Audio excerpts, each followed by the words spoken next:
Wesh la Famax, on se retrouve pour une toute nouvelle vidéo. Donc une vidéo un peu spéciale sur un sujet qu'on a déjà évoqué en live. C'est le cas des équipes nationales africaines actuellement. Alors il y a beaucoup de choses à dire sur les équipes africaines, sur le fait qu'elles soient sous-cotées, sur le fait qu'on essaye toujours de les laisser plus bactères entre guillemets, qu'on essaye de les laisser à un niveau bien en dessous des équipes mondiales, etc. Pour moi déjà, les nations africaines actuellement ont un niveau en même temps qu'elles n'ont pas eu en général depuis des années. Pour moi, le football africain est arrivé à un moment où beaucoup de nations africaines sont très très fortes actuellement. Je pense notamment à l'Algérie, au Sénégal, à la Côte d'Ivoire, au Cameroun, au Nigeria, le Maroc, la Tunisie, etc. Bref, il y a beaucoup de nations africaines qui sont actuellement dans une bonne période, dans une bonne ère, que ce soit au niveau des joueurs ou au niveau du jeu. Certes, il y a des équipes un petit peu plus en difficulté au niveau du jeu dans celles que j'ai citées, mais qui restent avec un collectif incroyable. Mais j'ai des choses à dire au niveau de ce football africain parce que justement, j'ai l'impression que le football africain n'est pas mis à sa juste valeur. Tout simplement, déjà, les dirigeants de la CAF qui sont vraiment incompétents pour moi et qui font en sorte que ce football africain reste plus bactère, enterré 6 pieds sous terre. Le fait que le football africain ne soit pas mis en avant, pour moi, ces dirigeants-là ont un rôle important à jouer et c'est eux qui sont responsables pour moi déjà dans un premier temps du fait que les équipes africaines ne soient pas vues à leur juste valeur.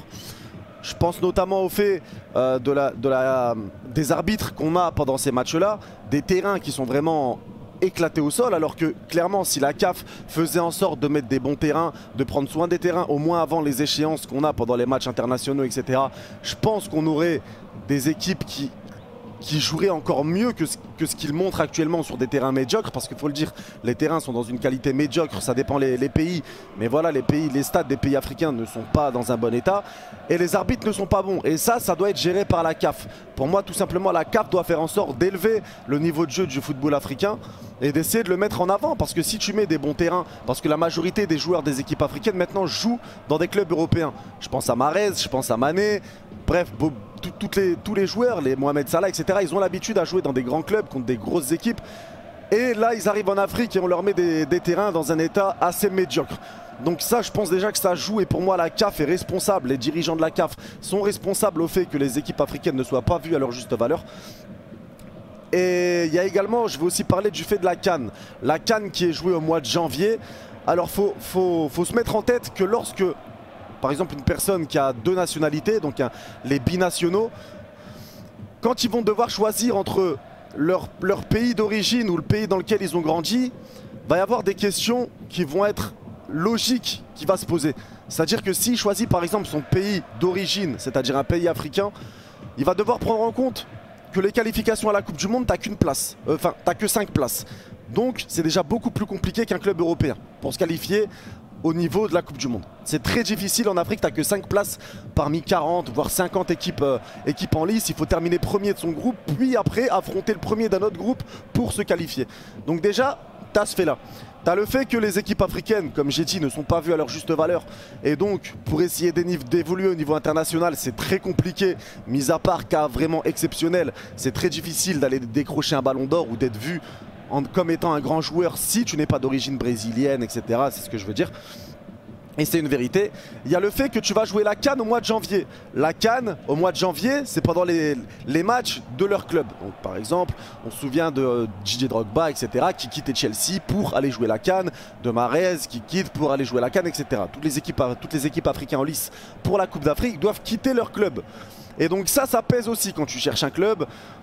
Quand tu veux partir dans un club, le club doit prendre en compte que tu es africain, que tu joues pour l'Afrique et donc que tu vas jouer la CAN. Et donc ça peut porter préjudice aux joueurs de jouer une compétition pendant les échéances de leur club. Donc ça, je trouve pas ça déjà correct. Pour moi, la CAN devrait se jouer en même temps que l'Euro. Ça changerait quoi? Qu'on mette la CAN au même moment que l'Euro? Ça serait possible, c'est possible de faire ça, je sais pas pourquoi on ne le fait pas. On met la CAN pendant que les joueurs sont censés jouer avec leur club. Donc ça peut porter préjudice. Et ça pour moi c'est vraiment inadmissible. C'est tout ça qui fait que le football africain reste enterré. T'as aussi le fait maintenant pour les binationaux, à votre avis, est-ce que ça arrange les équipes mondiales que le foot africain soit dans cet état-là? Pour moi, ça les arrange. Pourquoi? Parce que les pépites viennent d'Afrique. On peut dire ce qu'on veut, mais les pépites viennent d'Afrique. Que ce soit le Sénégal, l'Algérie, etc. Bref, je ne vais pas refaire l'histoire, mais les pépites viennent toutes de là-bas.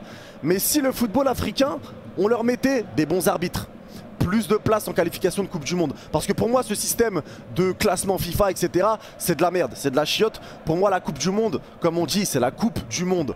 Il doit avoir autant de place pour chaque continent, c'est-à-dire le continent africain doit avoir autant de place que l'Europe, que l'Asie, etc. Ça doit être le même nombre de places pour tout le monde. Il faut arrêter de s'inventer des vices, etc. Parce que les équipes africaines sont très très compétitives. On va pas me faire croire qu'il n'y a que 5 équipes africaines qui méritent de jouer la Coupe du Monde, parce qu'il y en a beaucoup plus.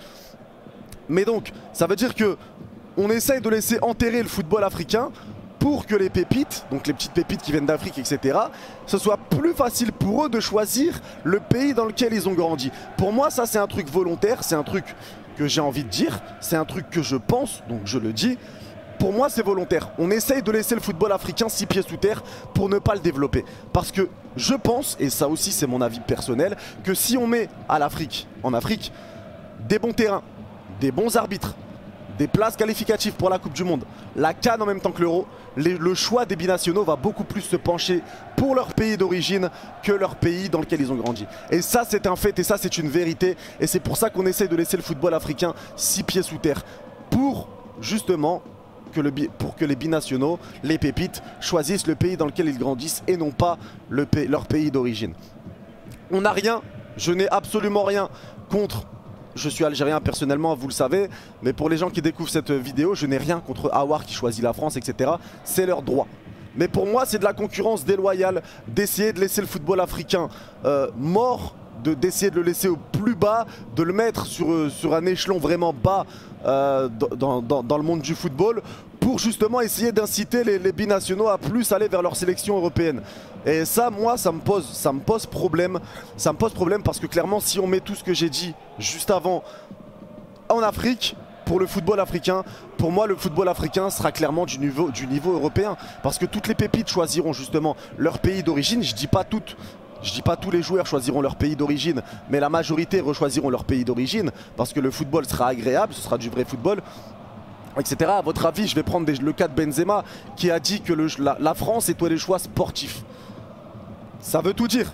Ça veut tout dire, ça veut tout dire. Même si le football africain a évolué, etc., grâce aux joueurs actuellement qui ont choisi de représenter leur équipe africaine, pour moi, c'est pas beau de laisser une nation aussi basse, aussi peu mise en avant. Et je vais toujours défendre la cause des nations africaines parce que clairement, c'est la CAF qui doit se bouger le cul, c'est la CAF qui doit faire en sorte de... Et voilà, parce que pour moi le football africain a de quoi être au niveau du football européen. Et ça c'est un fait, pour moi c'est un fait clairement. Les équipes africaines pour moi peuvent tenir tête et peuvent même battre les grandes équipes européennes. On l'a vu avec l'Algérie pendant la Coupe du Monde 2014 face à l'Allemagne. On a vu avec l'Algérie qui bat la Colombie, la Tunisie qui a battu la Croatie, le Sénégal qui a battu la France, on parle de 2002. Mais voilà, on sait que le niveau du football africain est un bon niveau de football. Il faut juste les mettre dans de bonnes conditions. Et là, leur niveau sera vu au grand jour et aux yeux du monde entier. Et pour moi, c'est juste inadmissible qu'on ait que 5 places qualificatives pour la Coupe du Monde en Afrique contre 13 ou je sais plus, entre 10 et 15 pour les zones Europe, etc. Pour moi, c'est inadmissible. Voilà, on essaye de laisser le football africain 6 pieds sous terre. En tout cas, on essaiera toujours de le défendre. Et pour moi, c'est à la CAF de faire en sorte de bouger les choses. En tout cas, voilà. Pour moi, c'est vraiment des raisons. Pour moi, c'est des raisons plus que le football africain est enterré lui-même. Pour moi, c'est plus. On essaye de l'enterrer, on essaye de faire en sorte qu'il reste enterré. Et justement, pour récupérer les pépites, etc., les joueurs, pour semer encore plus le doute aux joueurs binationaux. Et je pense notamment à Olas, qu'il a soufflé dans la tête de Fekir quand il avait choisi l'Algérie de base. Fekir qui avait choisi l'Algérie, qui a finalement choisi la France à cause de ce que Olas lui avait soufflé dans l'oreille. On sait, oui, mais tu vas être plus mis en avant si tu choisis la France, etc. La CAN, etc. Tu vas nous quitter. Bref, on le sait, on sait tout ça. On sait tout ça et c'est pour ça que le football africain n'est pas mis à sa juste valeur. Et j'espère en tout cas que le football africain va bien avancer par la suite, que les Africains vont faire une belle Coupe du Monde, qu'on essaye de mettre en avant beaucoup plus qu'il ne l'est actuellement le football africain. Parce que clairement, le football africain est un très beau football et je pense que ceux qui ont vécu les matchs avec nous et qui ont regardé les matchs de qualification de la CAN le savent. Ça joue très bien, beaucoup mieux que certaines équipes européennes. Et voilà, en tout cas je prendrai toujours la défense des nations africaines. On soutiendra l'Afrique quoi qu'il arrive toujours. Je prendrai la parole s'il faut la prendre. Je dirai ce que j'ai à dire, que ça plaise ou non. En tout cas voilà, c'était les choses que j'avais envie de dire. Je vous souhaite à tous une très bonne journée. On se donnera rendez-vous en fonction de quand vous voyez la vidéo. Mais en tout cas vendredi 2 avril, on sera en live à 20 h pour Touche pas à mon foot. On parlera un peu justement on fera un retour sur les matchs de qualification de Coupe du Monde, Coupe d'Afrique et les matchs à venir du PSG, etc. Et du coup en live samedi pour le match PSG Lille à 16 h et on enchaînera avec Arsenal Liverpool. Prenez soin de vous la famille, des bisous, n'oubliez pas le like et l'abonnement et je vous donne rendez-vous demain. Ciao ciao les refs.